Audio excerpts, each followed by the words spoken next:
Increasingly, our cities are becoming closed. They're becoming fragmented. They're getting colonized. In 20 years' time, we're going to hit a wall of obsolescence in our cities.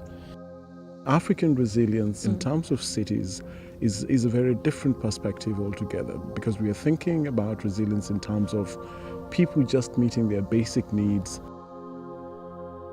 The city is about the inhabitants. It's about putting the inhabitants first. Like if you take Afghanistan, you don't have the expertise, you don't have the money, and the people are so beaten down. The sense of community, I mean, it's just not happening. To find out if a community is becoming more resilient, you have to know what that community wants to become, as opposed to what you want it to be or what you imagine is best for that community. We have gone from thinking about cities as negative places to thinking about cities as engines of growth. Cities are no longer problems, cities are assets.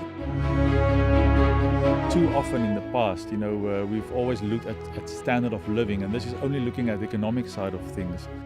My house and my car. Most people conceptualize as their economic progress. The 21st century requires new paradigms. And we all are enriched by the complexity of livability. Complexity probably implies the ability to be pluralistic enough to encompass those differences and say, well, yes, that too.